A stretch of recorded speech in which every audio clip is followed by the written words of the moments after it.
Correct. That's one of them. Am I talking through the proper mic is my question. 1, 2, 1, 2. No, not yet. Let's see. Put it on Rode. Shitty. I have a better mic. A Rode mic here. Oh, 1, 2. okay.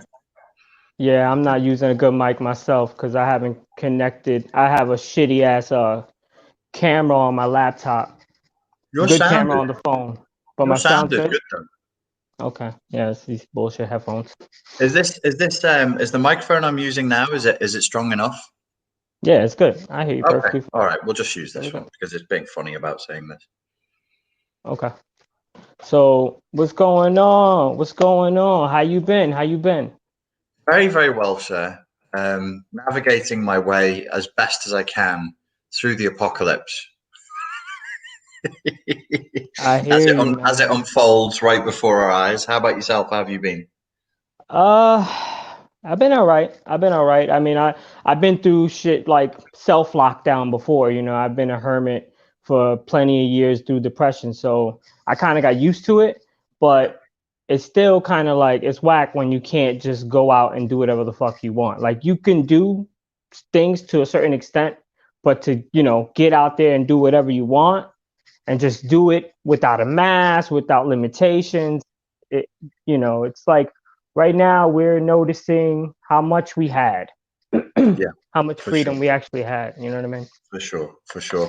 Yeah, I think if the world went back to the way it was, the world that we were complaining about, we would probably be very, very grateful for that, I'm sure. At Yeah, this. exactly. Oh, actually, let me introduce because I didn't even do no introduction. See, I'm nervous. I'm fanboying. You know what I mean? Richard Grannon, dude. Like I know you're doing the summoning yourself course, right? That's what it's called. Summoning the self, And yeah. this is part of it. Like for me, this was part of my little experiment. Like when I first got into live, when I first asked the question on your live, Mm-hmm. like I've been a silent watcher for like 5 years, if not Right, longer. So I right. just, and I probably put up some things. I probably left you some crazy ass comments before. I definitely left you some crazy ass in the flashback moment, long paragraph for no fucking reason comment before. I definitely did that. So it's a little nerve wracking. I got up early today. It's like I was going to amusement park. I got up really early. I was I thought you were used to me by now. nah, man, because usually I'm passive. Like I don't even, I just put up emojis and I don't try to even interact as much and just throw in my 2 cents because you guys are fucking talking. I'm like, you guys are talking, let them talk. I just, yeah, that's cool. Yeah, that's cool for the most part. Right, right. But anyway, welcome to the Street Shaman Podcast. I am your host, Poe and the Rockstar, aka Shamanic Poe. Today I'm here with the myth, the legend. I always want to say that. The myth and the legend, C-PTSD expert, and he probably has a lot of other hats that I'm missing right now. Richard Grannon, how you doing, man? What's going on? Like, so you got a book I know that's coming, right? There is. First of all, thank you very much for having me. Cheers, everybody. I do have a book that's been coming for a while. I just spoke to the editors again today. We're going to have ourselves a little chat tomorrow. Because I'm actually paying people to help me with the book and to promote the book, I really want to make sure that it's right. I won't get a chance to release this book this way ever again. So I'm really being careful that I get this right. So it's taking a little longer than we thought, but all good things take longer than we think they will. Right. That's how I always am. I got like a deadline, and then I'm like, oh, got to push it back. Yeah. And in the beginning, like when I first started doing that, like I used to go into flashbacks. I used to be so manic about getting everything done on certain times.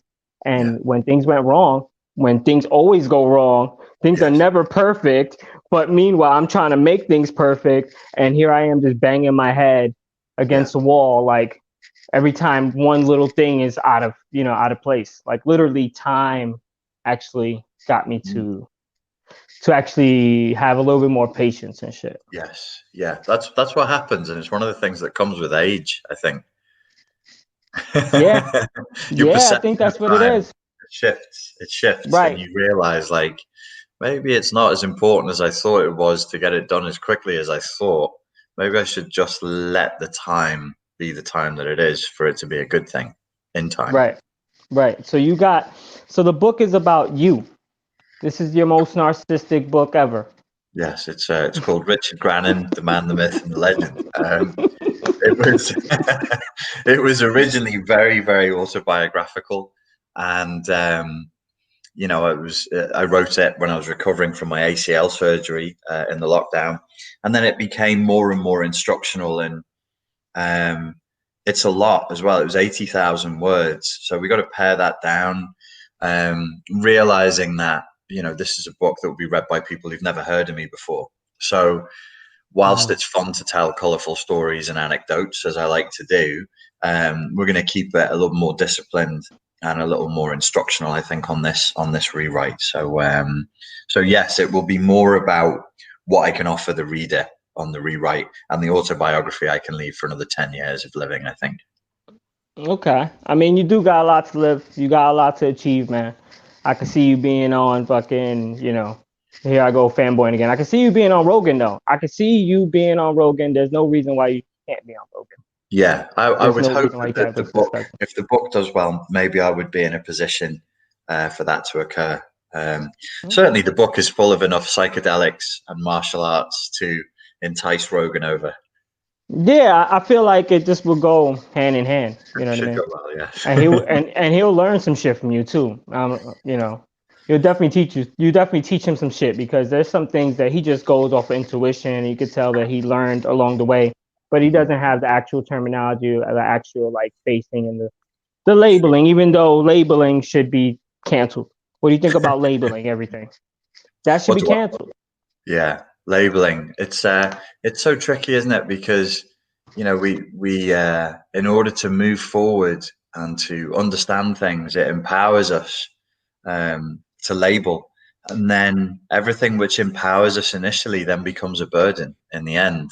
So on the front end, it's powerful, and then on the back end, it becomes a burden. But that seems to be one of the rules of the game that we're in, is that the reason we use at the front end, that means that we can fix, earaches and broken fingers, it can then become the same technology and the same progress that can take something very heavy from us. God gives with one hand and he takes with the other. Right. It ends up being a wash. Right? Like Right. It's like the pros and cons end up being a wash damn near every time. Yeah. Okay, man. So another thing is censorship that I've been thinking about. That's the thing that's fucking been bothering me the most. Okay. The censorship and the cancel culture. As far as censorship, it's like, right now you put up, the last meme that I saw you put up was like, you talked about the vaccine and you said sin. And I'm like, I know what he means. But it's like, I hate that. I hate that we have to do that today. If not, we get like this bullshit fact check that doesn't even really fact check shit. Have you ever seen those fact checks come up? Yeah. I looked into the organizations behind them. I think one of them was like a mainstream media organization. I'm like, why are these cunts telling us what's true and what's false? Right. Because it's like, if PBS was one of them. PBS was the fact checker. I'm like, well, who's policing you, you fucks? PBS, huh? That's also Bill Gates owns that, doesn't he? Doesn't he have Is that right? PBS? Yeah, I want to say he got that a while back. PBS. So you have these official looking emblems, and one of the fact checkers, it had like a little flag of America billowing in the wind, and it's like, this is the truth. This is what you should actually be believing. I was like, okay. But yeah, I wrote vaccine instead of vaccine just to avoid that truth checking, fact checking thing. And just a simple question, I only asked the question, would people take a hastily cobbled together vaccine? And then I cited the Wellcome Trust of the UK and what they said it takes to develop a vaccine. And they said typically it's at least 10 years, sometimes 20. These are the facts. This is scientific data. It's not wild conspiracy theory. But I think when it's pretty clear we're moving into a post-fact age, we're moving into a post-science, post-history age, which is disastrous for humanity. This is not progress. This is absolutely a regression back to a dark age superstitious mentality. Yeah, man. So how do you think we're gonna how can we move forward while we're all like in limbo like this and not figuring out what the fuck's going on?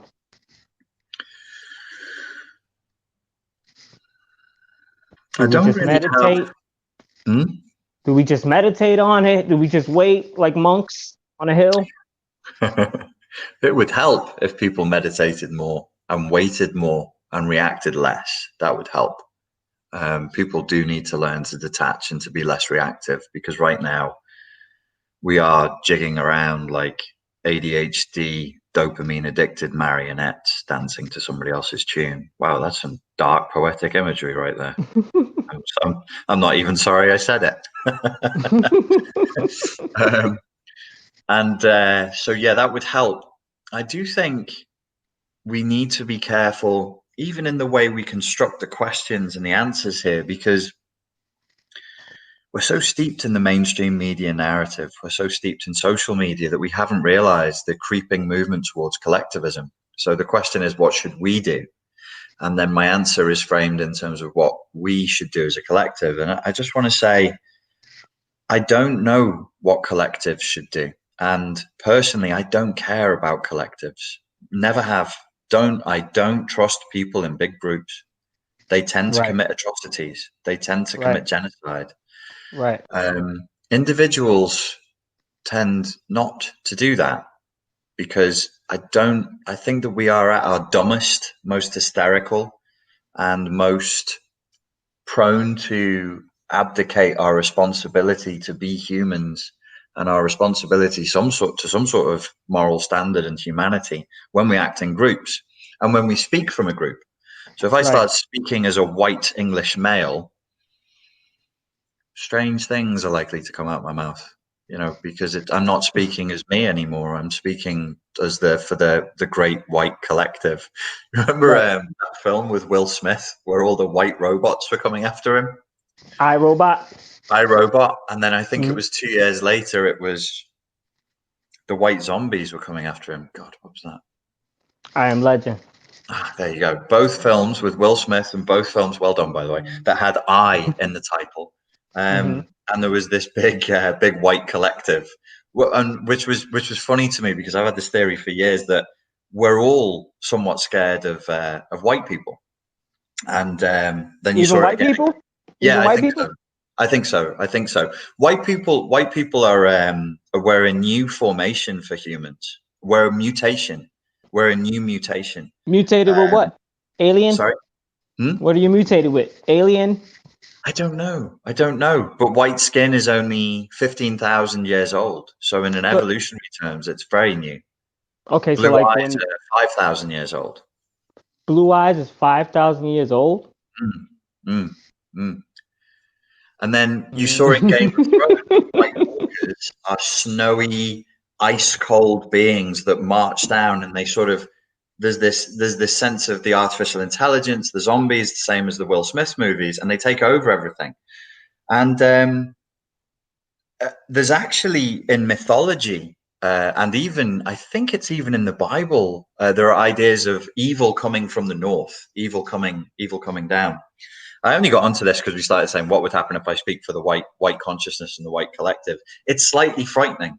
It's slightly scary. Like the whole thing is like, ooh, shit. But I'm not suggesting there's something intrinsically wrong with white people. I'm not like an anti-white racist. What I'm saying is I think that we all have these primal fears, and we all have these primal prejudices, and we all have this. I mean, these stories are probably written by white people, by the way. I Am Legend, I think, definitely is. iRobot is an Isaac Asimov. He's a white Russian. Game of Thrones, he's a white American. But there's still this sense of like, ooh, what are we? Like, why are we taking over the world all the fucking time? Right. What happened to us when we lost contact with the tribe and we went so far north that we got trapped and then we were freezing fucking thousands of years till our skin went white and our eyes turned blue in the low sunlight conditions. And then we came back and we were like, you motherfuckers, we rose to death. Now you're going to pay. Something like that. I mean, it could be something like that. It could be something like that. Yeah. I mean, I just don't, with that, like us talking from different collectives is the reason, like I feel that I never became successful was because I never spoke for the people that I should identify with, or what other people would identify me with. Yes. And because I never really spoke truly and purely for them, and I just try to speak for everyone in general, and not, it ends up kind of like muddying the waters, because I might have a couple group of people here and a group of people there. But what I've noticed is the crowds get bigger when you just stick to one side.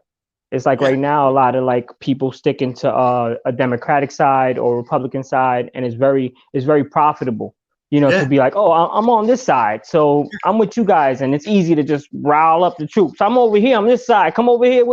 Easy to be like, oh, he's one of us, than to be like, oh, let me look at him objectively and see what I like, see what I could pull from him, and see where I could learn, and see what you know what I mean? Like what I can enjoy out of it.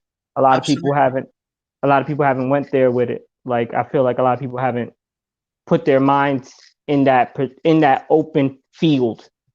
A lot of people just usually pick the side that's closer to or around them. Because they haven't taken the psychedelics that we've taken. But this is the weird thing. Before psychedelics, before I even smoked weed, I've always, because I wanted to be successful, to be honest, I wanted to be successful. I wanted to be big. I wanted to be grandiose. So I was always just trying to find a way to be better than somebody, and trying to be better than somebody's like in the hood is like, you're different. You're like, oh, you on that? I ain't on that. I'm on this over here. Mm-hmm. Especially like in the 90s, if you listen to hip hop, 80s, 90s, everybody was different. You couldn't you couldn't have the same flow the other dude had, because you jocking my style. It's not like now everybody's more homogenized to that certain demographic, and they all sound similar, and the perspective is basically the same. Yes. And that makes me feel weird, because if I do anything too homogenized in that regard, I'm gonna, you know what I mean? I feel bored. I get bored real quick. Whereas other people, I don't know how. Yeah, it's interesting. If we do just look at like one part of popular culture, like the example you gave of hip hop, where you look at late 80s, early 90s, NWA versus De La Soul, they had a different fucking ethos, different sound, different ethos, different philosophy. Public Enemy, different again. And then you look now where Cardi B can come along, do an impression of Nicki Minaj. Like, exactly. Even look like her. And just take the whole thing. Took her wig specialist. Did you know that? Really? She took one of the stylists and the hair specialist and everything. But so back then you would say, oh, you're a fighter, and that's bad. And now we say, oh, you're winning at narcissism, and that's good, because the new cultural value is fame for fame's sake.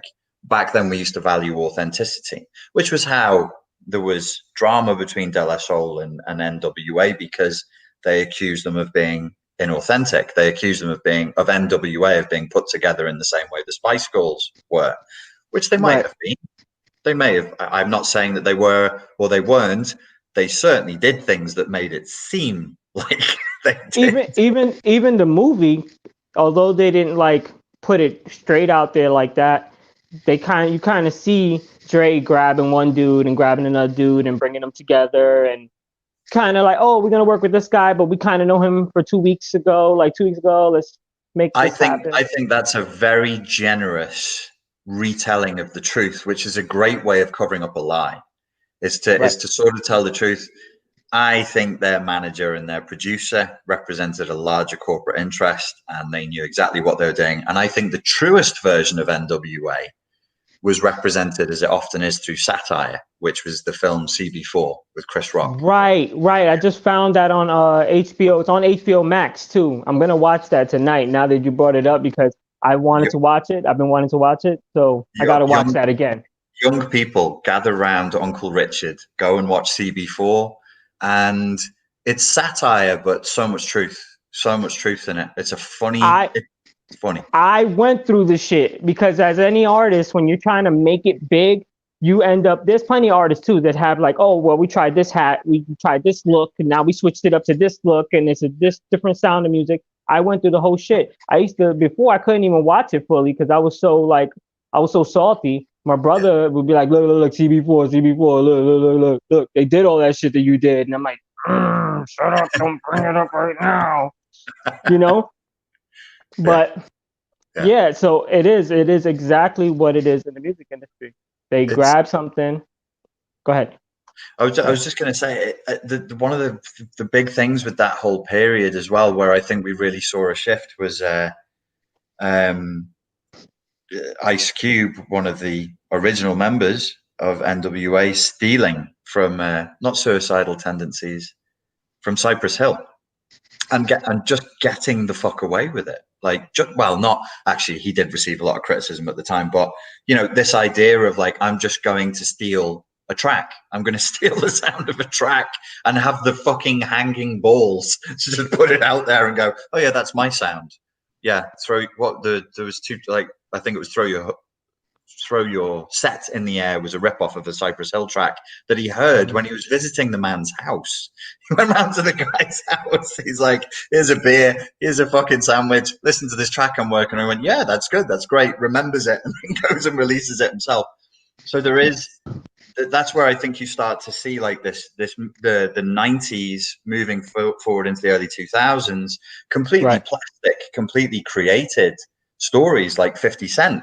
Oh, he was shot 9 times. No, he wasn't shot fucking 9 times. Was he shot like 3 or 4 times? Wasn't he shot like 3 or 4 times? He was shot three times, and he was shot with a 22. He claimed that he had one of the scars that he had was from being shot. I think it was in the face. But it's not true. I think it's not true. You don't think so? I don't think so. I think that one was true, but I want to say most of those bullets even went through a car. There's actually a police report out there somewhere if people are interested to know exactly what happened there. But I don't mind. It's a performance, okay? So fine, it's a performance. None of us really think, like, why the fuck? If you were really a gangster, you can't be on stage singing about it. You just get arrested. Okay, fine, we accept that to a degree, but it moved, and this echo chamber moved and moved, and it wasn't really necessary. It wasn't necessary. There wasn't. Public Enemy was doing great. De La Soul was doing fucking great. Wu-Tang Clan did great without this falsehood. But then we end up in this state where, back to the point of the collective, there's an avatar of how you're supposed to be. In psychology, we call this the false self. And I think it's cheesy now, but if you look at the album cover of Get Rich or Die Trying, that was the epitome of, and the ethos, Get Rich or Die Trying. It's capitalism. We're on an upward curve in our economics. The way the guy looked, they photoshopped him to be even bigger than that was the epitome of masculinity at that time. So it creates this ego ideal that everybody's supposed to aspire to. It's a pretty good album as well, produced by Dr. Dre. There's not much fluff on it. But with that album and what came afterwards, I think this echo, like the echo chamber of falsehood and doubling down on falsehood, got stronger and stronger and stronger and stronger, to the point where nobody really cares. I mean, look at what's the name of the chap who came out with the track Goober? Oh, 6ix9ine. 6ix9ine. Yeah, he's not having a good week. Apparently, because he dropped his album this week. Okay. And apparently he was supposed to do 150,000 because now they're doing all these fucking schemes with bundles. They bundle up, they sell you a t-shirt and be like, oh, the album's attached. So that's a sale for the album. And then Billboard will, tally it up. That's a sale for the album. All these tricks to make you look like bigger. COVID stats. Right. Right. This trickery is all the way down. It's left and right. You know what I Yeah, mean? It's done yeah, everywhere. So yeah.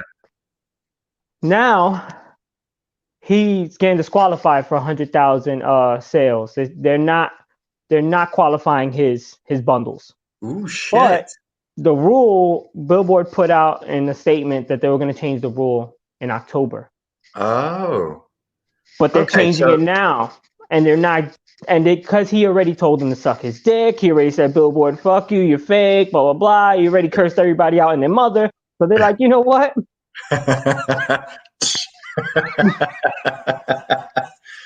well, I They're mean, not even announcing it. They're not even talking about it. It's not even in the newsletters. There's nothing. They're not speaking on it at all. And all that's coming out now is a lot of podcasters, rap podcasts, being getting phone calls from him and him saying the same like line. This is gonna be the biggest podcast. I'm gonna do it only with you, and I'm gonna.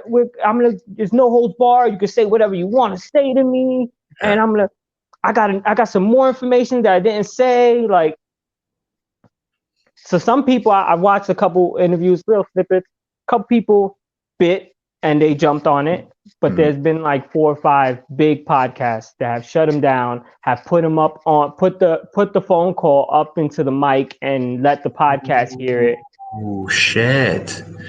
That's good. That's good. And to me, maybe that could be a canary in the coal mine for the tide turning. I think everybody's getting a little bit sick of the fakeness and the inauthenticity, and we're all being played. We're all just fucking useful idiots at this point. You know, the Soviet term useful idiot, who you pump somebody up for a revolution and you'd be like, it's about you, it's about your future, comrade, you're gonna win, life sucks now, but just do this for us and utopia awaits, you'll be kings. No, you fucking won't. No, you won't. You'll be fucking shot first, mate. So Right. it's good that people are pushing back against that, because I'm pretty sure in the 80s and 90s, a known grass, a no what do you call somebody? A rat. What do you call them in America? Rat, A snitch. rat. A snitch. A known snitch doing so well, and everybody just going, ha ha, and even him going, ha ha, you all know I snitched. You all know, and I'm still doing really well. And I'm scratching my head going, it's a good track. Goober's a good track, but I'm sure back in the 80s and 90s, people have pushed back against that. Right. Right. It's just it's a like a corner pocket of what a hip hop crowd too, of a hip hop scene Hmm. that just a bunch of snitches, bunch of girls, hoochie girls that, with these long nails that are telling everybody's business. Like one girl saying on a podcast that she took a shit on one of the basketball players in NBA or football player, some shit. You know what I mean? Like, this is what's going on. And what offends me the most, which shouldn't offend me, but it really doesn't, but I can get offended, ironically, is because they're Hispanic. Most of these motherfuckers that are doing this shit are Hispanic. And I mean, I've even watched some Spanish fucking podcasts where the dude was like, we're not having, he denied 6ix9ine, getting on, because he's like, no, we're not doing that. You come in to fuck with other people and talk shit about this guy and that guy from the reggaeton scene. We're not doing it. So there is people that are catching wind of this shit, and they're not having it. They're not having it. His sales are down, and I think it's going to be over. I hope that that's a good example for the people trying to manipulate after him, because he manipulated his whole way through. Some people are like, oh, I like him. Yeah, but he's the master manipulator. Yes. I know a bunch of people like this in the street. Some of them tried this. Some of them even got a little traction before they got beat up in the street. He was able to have enough money to isolate himself, to put enough guards around him to do it in a certain capacity. Yeah. But other than that, like, I know people that did all this shit, started getting a little groundswell, went back to town and got dragged out of a fucking barbershop and got their ass beat for making all these stupid videos and talking all this shit that he's doing.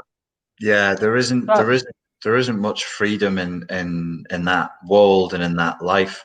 I can't remember who it was. Pierre put me onto the guy, and he was a mumble rapper, and he got killed in 2018 because he posted on an Instagram story of the car showroom that he was going to. So they went straight to the car showroom, jacked him, and shot him to death. And it's like, fucking hell, man. Yeah. I'm Yep. I That left was XXX Tentacion, if I could say his name properly. Tentacion. Tentacion. Yeah. I laughed so hard when you said about being offended and embarrassed because they're Hispanic. I laughed because last week I got in a Uber, and the guy driving he's a Polish dude, and he's left like a little TV in the back of the Uber for me to watch, and it's old Top of the Pops, which is it's a TV show in the UK where you put your pop. I think it's gone now, but it was Marky Mark and the Funky Bunch. So I had to sit there for 5 long minutes listening to Marky Mark rap, but that wasn't it. When it finishes, Mel B from the Spice Girls goes over to interview him. the accent, and he's doing all this. I'm just sat there going, stop. But I'm in the back of the Uber. I can't tell him, turn it off. I don't know if people remember when Marky Mark used to rap and how he would talk when he was a rapper, but it's very, very, very painful to watch back now. Why? Because he was throwing it on. He was trying to lather it up. Well, it's not the Marky Mark of New England and Boston that we see today with the Boston accent. He'd acquired this other accent that I couldn't quite identify. And he's being interviewed by a British black woman, and I'm going, how do you get the balls? How do you get the fucking on TV in front of people? It was very hard to watch. If people can find it, it's an extremely painful piece of footage. But no, I think we're moving into this space, and it's somewhere between narcissism and codependency, where we're being forced into acting like a false self. Which, as you rightly say, if you play the game and you do it, you'll get rewarded, because people are so dumb now, and their attention span is so small. They'll be like, oh, you're from ethnic group X and you're singing about subject Y. Perfect. Let me sign up. But they're not even signing up because they authentically enjoy the music and the sound you're creating, so much as they want a virtue signal that they're part of that movement and they're down for that. This is collectivism. This is pure narcissistic, codependent collectivism. So to bring it back to that point, the more we live in a globalized, homogenized society, the more pressure we're all under to be an avatar of ourselves. There is a way I should speak based on my ethnicity and my nationality. There's a way I should act. There's music I should listen to. There's activities I should enjoy. There's things I shouldn't do. You shouldn't be doing that. Why? It's go ahead and tell me I shouldn't do it because I'm white. I want you to say the fucking words. But it's a big pressure, right? And I think one thing, I'm sure you have a younger following, is I would want to say to younger people would be, it didn't always used to be like this, and it doesn't have to be like this. It doesn't have to be this way. We don't have to live with such intense pressure to just live as an avatar. Everybody should be their authentic self, but we can't be authentic selves as a collective. That's an individual endeavor. That's Jung's exploration of the shadow, the dark night of the soul. That's us really taking off the identity, the outer shell, the costume. The costume is armor as well. It's a defense and it's an offense at the same time, and seeking to be authentic. And it takes enormous courage to do that. Enormous courage. Yeah, man, it definitely does. I faked it. I faked it for a whole lot. I tried it. I tried every different angle. Well, because I'm from the hood, so I was trying to get away from the hood. I'm trying to make the reason and the way that I got into this weird ass trap where I'm faking my personality, or I'm like, hey, how you doing? Hey, what's going on? It's because I come from the hood, and everywhere I used to go, just because the way I carried myself, people would just be put off. People would be scared. I've had people do these, pass by me, do these. I'm 5'3", 120 some pounds. What are you doing all this for?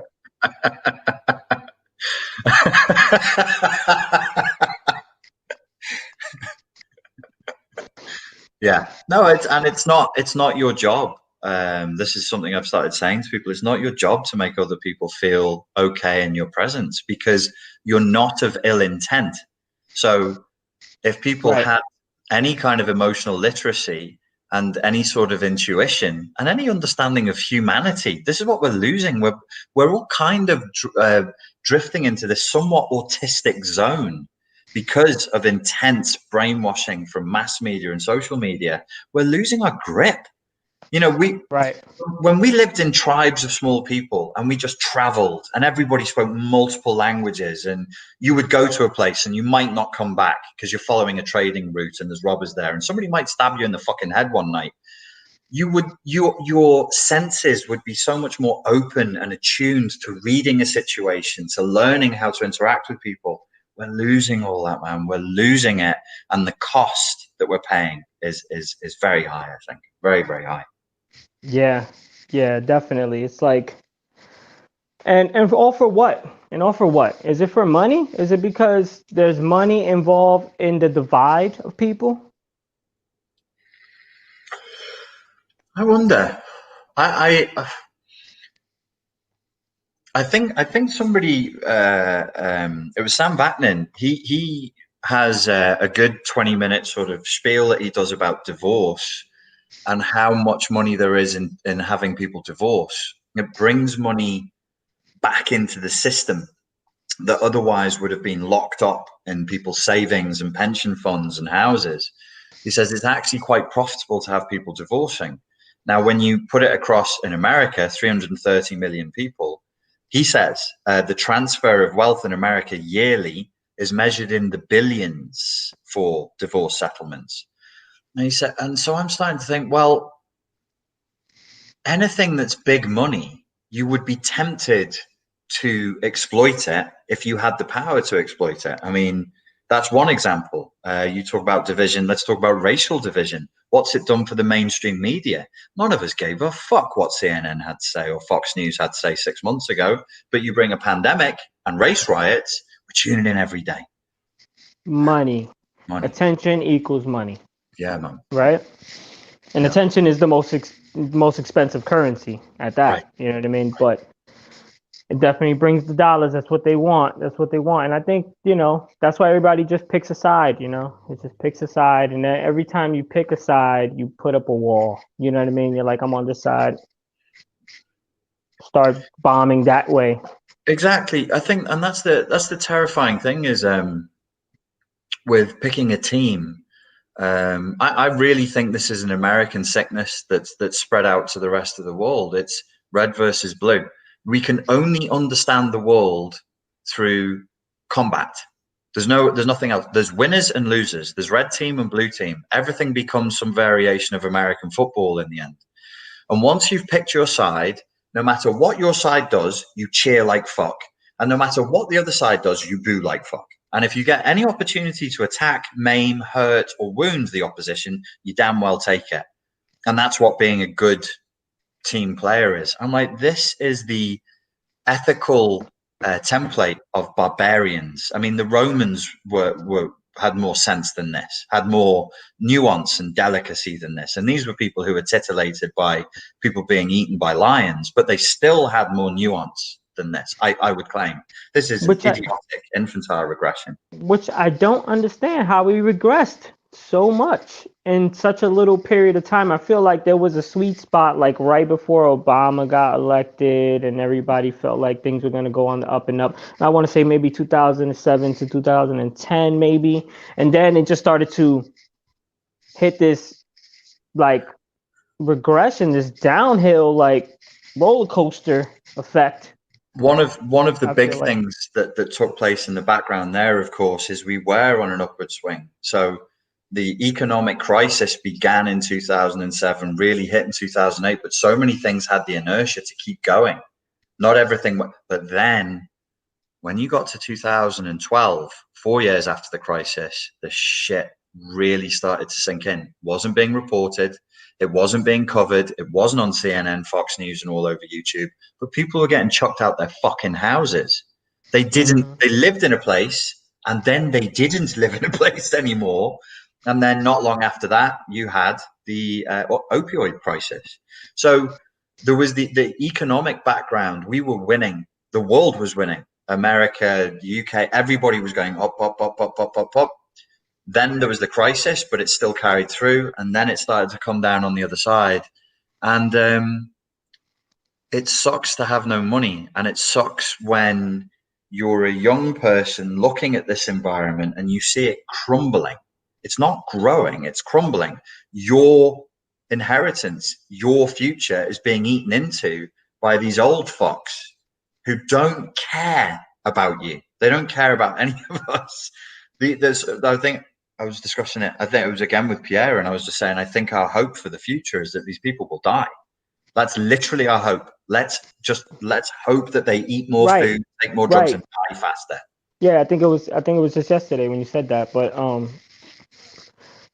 I'm afraid that when they die, they got people in place to just jump right into their shoes and grab the ball and run with it, because there's so many narcissists in training, or manipulators in training, or like these guys, they're coming up and they're learning all the tricks. And I'm afraid that once these old motherfuckers pass, that the new cat's gonna come in. There's gonna be a new face, gonna be a new style. We're still gonna have to figure this person out. Maybe he doesn't have the record, maybe he doesn't have the background like all these other dudes, and because of that, we'll be blinded by charm, or blinded by, as a whole, because you and I, we'll be okay. We'll be like, all right, I see the little holes. All right, you're probably a decent guy, but you got little flaws, and we'll take it as it is.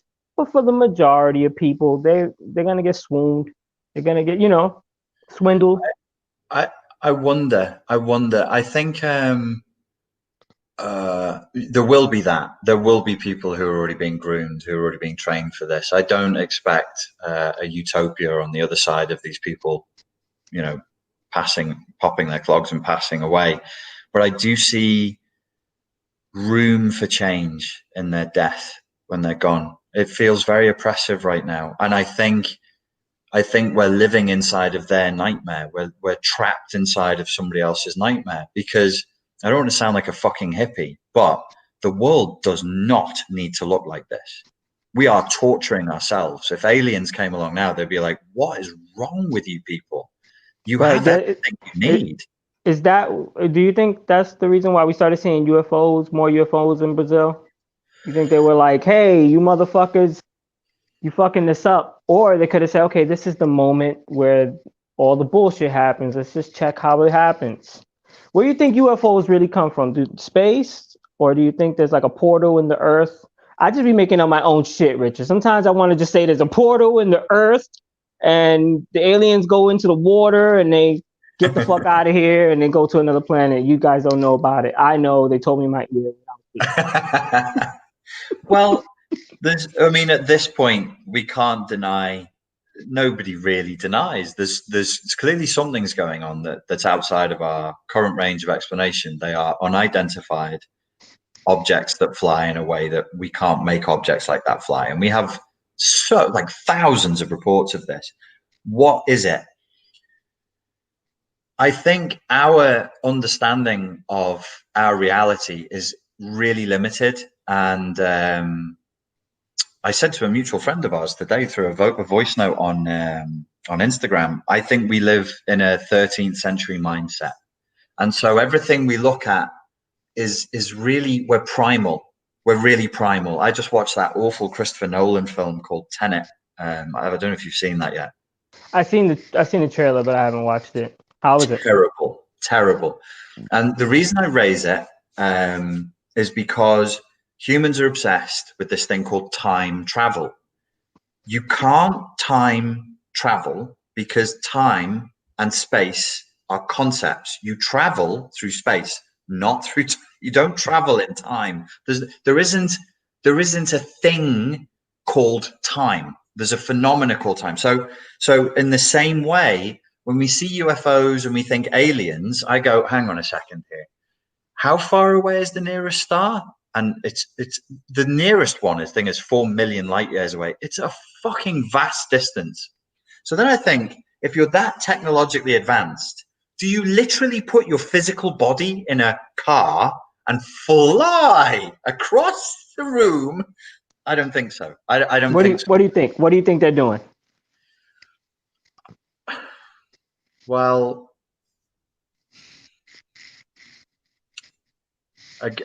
I don't. I can only answer from my own dumb. I'm as dumb as everybody else. I've got the 13th century mentality. So my brain immediately goes, "What are they? Where are they?" And maybe we should be asking, "When are they?" You know, is it us in a different timeline? Is it us in a different reality? Is it an alternative intelligence? When we use the term alien, how far away from the Earth do you need to indigenously be from to be an alien? If they're in the same solar system, they're not really foreign. They might be foreign to us, but to multiple alien races outside, you'd be like, you're all from that solar system, you fucking dummies. Right. And then I think, why would you have craft bobbing around the place that can be seen by humans? What's the point? I don't know. I do think, as weird as I'll get and commit to my weirdness on this one, is I do think humans are probably not from here, because we don't act like we're from here. We've evolved in a very strange way that doesn't compare to any other mammal's evolution. So I don't think we're from here. Apes, right? We're like apes. Do you think it's like the alien came down, gave, an injection to the, I don't know, fuck the ape. The ape. They were like, "Oh, it's a sexy ape. Oh, you little tease." And they sorted the ape out, knocked the ape up. Fucking hell, you've made the apes pregnant again. Yeah, maybe. I don't know. Yeah, we don't fucking know. I'm just asking. Yeah, you got all the answers, Richard. You're supposed to have all the answers for me. Right. Well, what I would say is our brain grew very, very strangely quickly over a very, very short period of time. And people say, "Oh, that's because of psychedelics or the fact that we learned to cook food." I'm not too sure. We just act like we're not from here and that we don't belong here. And I take that and I sort of go, that's interesting. UFOs, why would, it's like the thing of like people saying that they were abducted by aliens and then they had something put at their bottom. I'm like, I don't think an ancient or an alien race is going to fly all that fucking way to look inside of your asshole. I just don't believe that. That just sounds like a wild night you're trying to cover up. Right. It was the aliens. That's why my asshole's gaping. You've been shelving cocaine for 12 hours. I don't know how much more time you have. If I've got an hour. Yeah. 20 minutes. All right, let's just start asking questions. We can wrap it up. I'm sure you'll grace me with your presence sometime in the future for another little 45-minute conversation. Oh, love you, brother. Love you. If you want to ask a question, you can go ahead in the chat. I'm new at this, so I ain't true at this. I'm still learning. But yeah, I'm working on some music and shit. I got some, I got a new song, Heal This Pain. I'm gonna drop it for October because Halloween. Potent the Rockstar. It's good on Halloween. There's a track that you've been playing on Instagram that is new sound that I really, really liked. It's like an ambient sort of a sound. Is that the direction you're moving in now? That's actually my production. That's the first time I actually released anything that I actually fully produced myself without somebody else actually doing something. So that was just basically, here, something that I can build off of, but at the same time, just to get it out there and, it's so I can not feel so crazy about it because I've been working on beats for only 8-9 months now. Oh, cool. So what I'm going to do is I got 2 separate, because everything needs to be compartmentalized. So I got the Potent the Rockstar shit over here and the Shamanic Pole shit over here. And I'm going to keep Potent the Rockstar to be highly narcissistic, ego-driven, emotional BPD shit. And then I'm going to do the Shamanic Pole where I can just be as artsy and as fucking ambient. And if I want to sing, if I want to do slam poetry, if I want to do whatever the fuck I want to do, I can do it on that side. That's great. That means you have the individualist and the collectivist yin yang modality in balance with each other. That's good. I like it. So I'm just trying to do a thing, trying to keep my head above water. So I'm painting. I'm doing a bunch of shit. All right. Cool. Do we have questions? Oh, another book. The book is likely to have the word echo in the title. It might be called, the working title right now is Just an Echo. Just an Echo. Just an echo? Mm-hmm. Mm-hmm. Yes. You're talking about you and us being echo? Oh, it's about, the echo is me, and everybody who experienced narcissistic abuse in their childhood becomes an echo. Echo of the abuse, right? Echo of the abuse. Yeah. I hate the fact that, like, sometimes I'll be doing shit and I'll be like, that's not even me. That was my brother. Yeah. That wasn't even me. That was my mother. Like, what part was me? Yeah. Oh, I did that because I learned that kind of from my uncle. And I learned that kind of from my cousin. And my grandfather told me to do this, so I do exactly that now. It's like, when you was talking about personalities, I'm like, yeah, I feel you. Yeah. Because I know where everything that I do, every hand gesture, if we can sit down, I can write it down for you. That hand gesture came from this. Yeah. And it's second nature now, but yeah. Well, that then people ask the question, what are we? And I would say one possible answer that's interesting to explore is we are history. We are trauma. We are intergenerational trauma. If we were all raised in a society where we wore white cloaks and pyramid purple hats, you'd look fucking weird in a t-shirt with glasses on. And we'd just do that. And every time you spoke, you did this with your hand, and somebody didn't do that with their hand. You're like, fucking weirdo. Put your hand up when you speak to me, bitch. Where's your fucking purple hat? Okay. Any advice what we can do while in limbo to instigate progress and less complaining? Well, I'm not going to plug one of my courses. I do plug your course. Plug that course. Plug that course. This is what we're doing here. I do have a course called Summoning the Self. I can recommend that what you do for free, if you choose not to do the course, is to at least try to philosophically grow, detach, meditate, think about these things, learn to think rather than react. Don't rush onto social media to spunk out an opinion onto the faces of your friends, onto the faces and consciousness of your friends and followers. Sit and think, like, what does it, because if I name a politically charged subject or a controversial subject, we'll have an instant knee-jerk response.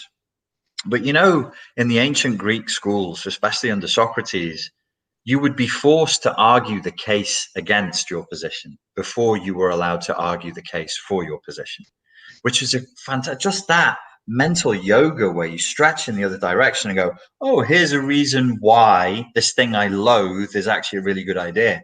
And you wouldn't be permitted to speak until you'd done that. That's beautiful. That's discipline. We could all do with that.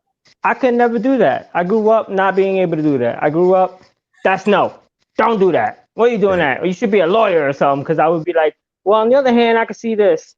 Yep. But I could also see the point here, and I could see myself being like this, but then I also, and my family used to hate that shit. Like, what the fuck are you doing? I was gonna say to you before, the first psychedelic we all take before LSD or DMT is C-PTSD. Our first psychedelic is the trauma of being raised in hypocritical, crazy-making, gaslighting environments. That's the first psychedelic that makes you go, what's reality? Like, where am I? What's time? What do words mean? You start to ask these questions because you're on very, very shaky ground. So it encourages truth seeking and truth telling, because you're trying to hold on. As a kid, you're like, give me fucking something to hold on to. So yeah, it's common to be a rebellious truth teller who ends up being scapegoated. Right. I mean, for me, like, I think that was partially where I understood not to trust anybody, not to trust anything. And that, that can be something that you have to balance. You can't be like, I'm not going to trust anybody, but with the anger of, the world, the chip on your shoulder. I'm not trusting nobody. We don't guys don't know shit. You got to be more like, all right, I don't trust you, but we're going to see. Let's look at this. Give it some time. Give me some time. I got to see. Because when I was young, I used to never understand why some people would say, give me a couple of days to think on things. Like when I was trying to do business, I was trying to book a fucking venue, trying to book this band. Give me a couple of days, I'll be like, For I what? want it now. Make your decision now. So then I started learning, we have to actually fucking chill. You got to think. Give it a couple of days. The ancient Egyptians had as the ultimate symbol of spirituality, the Eye of Horus, which is just a single unblinking eye. We think of that as being evil now because it's on the dollar bill, it's associated with the Illuminati, but it wasn't evil. That's why when I put it up, some people go, "Oh, you mean?" Yeah. I had some bullshit like that, like especially when you're talking about whatever's going on in the government, like, "Oh, look who's talking! You keep putting up the eye, all-seeing eye," and I'm like, "That's not why I'm putting it up, bro." Well, it's so stupid. I do this in a YouTube thumbnail, and they go, "See, he's with the CIA," and I'm like, "Do you really think that's how it works?" But where does that come from? Is that just like a projection type of thing? Is that just something like it's not projecting, but it's like is it like you're shitting on somebody, or is it because they're a little autistic, they're on the spectrum a little bit? Ladies and gentlemen, do you see how nice I'm very nice here? You're very kind. No, Potent. They're idiots. They just have low IQ. They don't want to learn. They don't want to think, and they're idiots. They may not have the ability to think, in which case I don't want to hurt them or punish them. I pity them, but they are morons, and they make the world a worse place. And we have to start saying that. We have to start saying, "You idiots are ruining everything. Please go away now, idiots. We're not listening to you anymore." You're right. I didn't want to say it like that because I mean I was telling Yuji on the podcast before this one. I'm like, not to be arrogant or nothing, and I feel like I'm still a fucking moron, but I could honestly say that, like, me and you, Yuji, we're like top 25% of the smartest people in the world. Like, yeah, there's a 1%, what is 1% out of 8 billion, 7 billion people, right? Yeah. It's a lot of people. But I think we're up there, top 25, top 10% of EQ and IQ, according to everyone else still fucking around me, around her, like around everywhere I've ever been. I've been to maybe, 10 states. I haven't been out the country. I've been to 10 states and Puerto Rico. Yeah. Everywhere I've ever been, the majority of people are dumb as rocks. Mm-hmm. And I just want love for them. Mm-hmm. But we can't. How are we sitting here having a certain type of conversation and hoping, and trying to push forth good in the world when there's so many retards? And it almost makes me be like, damn, is Bill Gates right? Do we need to eliminate some? Because all I want is don't eliminate me. Don't eliminate me and mine over here. Well, it's one of the good things when Jordan Peterson is on his subjects that he knows inside out. One of the things that he's brilliant on is IQ. And he makes this really interesting case that there are a good number of people in the world who are so low IQ that there's nothing we as a functioning society have for them to do. And then you have a huge number of people just above them. So we're walking, but you can't tell by looking at people. You can't. Sometimes you can, but it's hard. It's really hard. And some of the people you're interacting with, and some of the people who say this stuff to you online, they're probably either just at the very top of those people who are so stupid, there's nothing we can safely have them do. He gave the example of the army, and he said the army can't give you anything to do because there's a danger that you'll poison people or hurt them accidentally or start a fire, or we literally have nothing for you. Right at the top end of there, and then the bottom end of the tier above, there's a huge number of people. They're morons. They're morons. Now, it's extremely politically incorrect to even raise this subject because you're into the realm of genetics. Like you can't really change this stuff. There's a huge number of people who are idiots, who are then strident with their beliefs, who are also aggressive, who are also mean-spirited. They're not like Forrest Gump. I know I'm not that bright, but I'm a good person. No, that's not them. They're dumb as rocks, and they're aggressive. Yes. And I mean, I know a lot of the problem is that I've been in the same rooms as them, and not just like a little bit by far. They were at the same Starbucks. I mean, I've sat in the same rooms. I've had conversations or listened to conversations with plenty of people that are just too dumb. Some of them don't care, right? So for them, I go, all right, well, you don't give a fuck. So, but some of them actually think that they know what the fuck they're talking about, and they just like want to hit you with all their bullshit. I just don't understand. Like, how come? What are we gonna do for those people? Let's think about that. What can we do for those people? Nothing. What can we do for you? Nothing. Zero. It's one of the worrying things where we have in society. We've dialed down people's humility. So it's not like people are there going, like, say if you get me on a subject, like people try and draw me into medical conditions, or they try and draw me into other areas of psychiatry I've not read about. And I'm like, I was a nightclub bouncer for 10 years. I know my bit.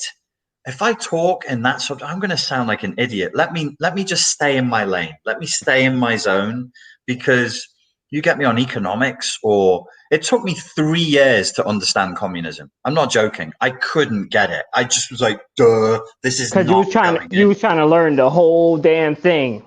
Yes. You were trying to learn it from top to bottom. Me, I just like, what's the gist? What's the gist? I try to get the gist of every little thing, and if I'm really, really interested, then I'll jump in. Like I'm interested in Marxism, but not as much like communism or the history of. I like the utopian idea of everybody putting in work and everybody makes the decisions and everybody got their own say. I know that that's not going to happen, right? Unless we evolve, unless we change the fundamentals of human nature. Unless Bezos owns it. In which case, it's going to be great. It's going to be beautiful. I didn't want to step on your point there. Go ahead. No, just that the reason I spent 3 years going at it is because so many intelligent people really, really love it. And every time I'd run into it, I'd be like, it can't be this. It can't be this stupid. It can't be this naive. It can't be this. It's like a science fiction novel. Marx and Engels wrote a science fiction novel based on their experiences of seeing the working classes and the really poor in London, and they were appalled by it because they were wealthy, upper middle class gentlemen, educated, and they had a response. They were outraged, and this was their response. And I'm just like, okay, that's fine. That's not a political ideology. If you and me get outraged and we write a book, you can't expect millions of people to live and die on that. You know, that's it's one of the, but I know my limits. What I'm saying is I know there's certain areas I wouldn't go to, but the Dunning-Kruger effect in psychology means that a lot of people don't know their limits. Social media encourages people to just think, and technology, the smartphone encourages people to think that they know everything. They don't. They have access to all the information. They actually know very little, and their thinking capacity is extraordinarily low. And IQ is dropping year on year, by the way, folks. It's dropping with our technological use, yes.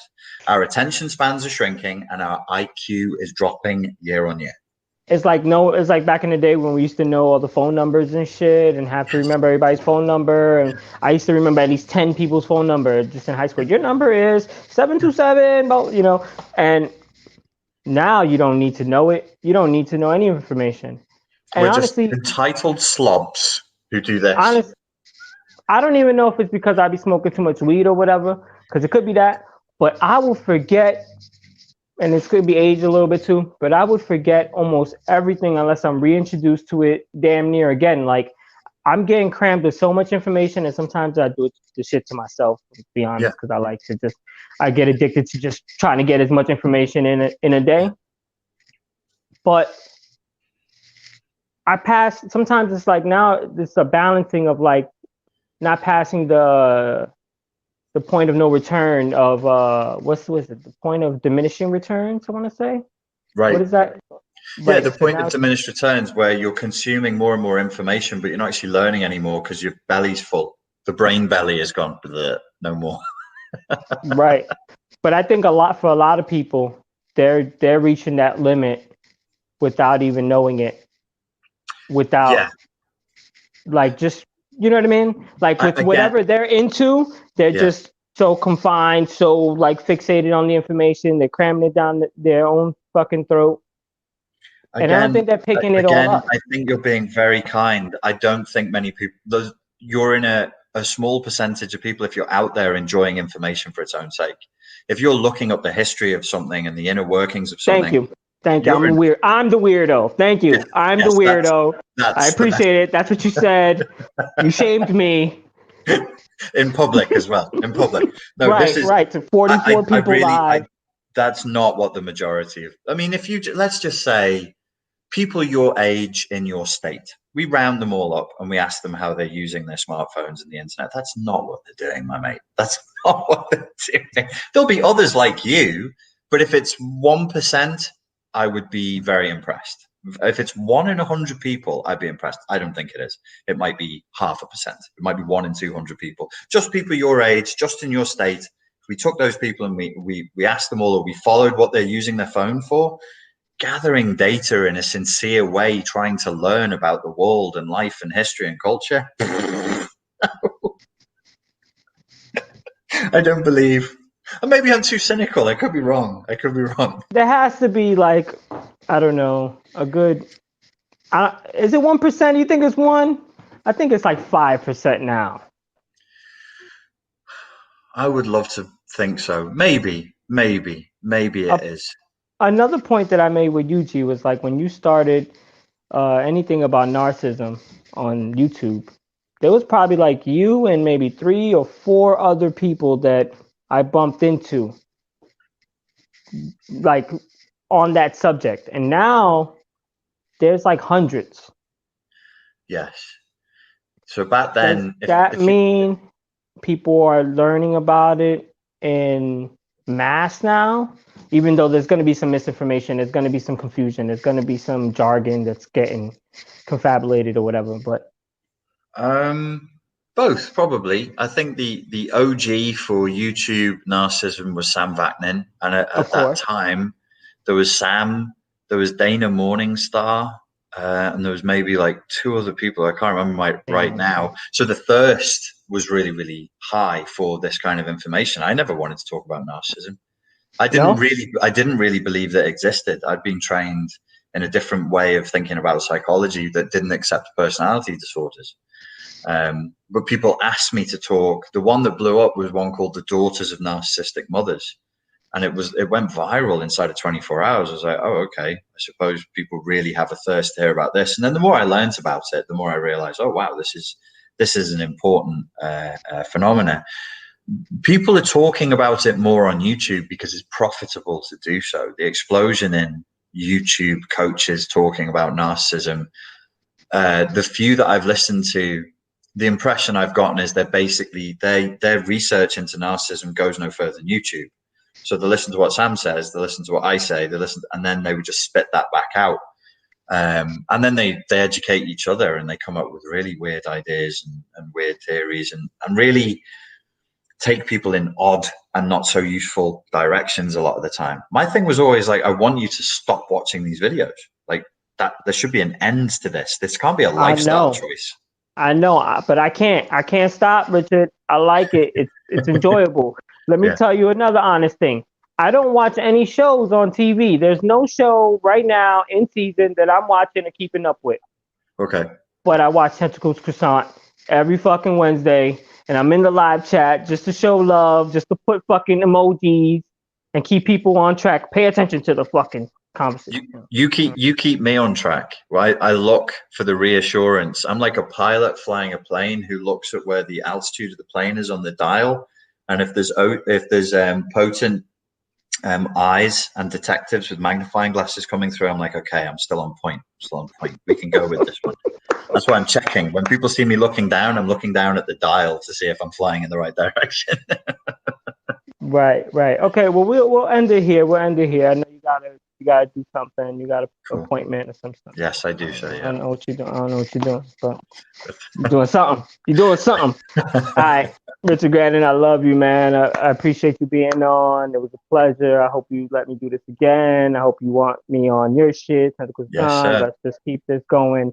I need all the practice I can get, so I won't be a nervous wreck when I need to do this shit in the morning. All right. Cool. Thank you very much, mate. It's been an absolute pleasure. Love everybody in the chat. Yo, hit me up on Instagram. Y'all know what it is. Potent the Rockstar, Shamanic Poe, Richard Grannon.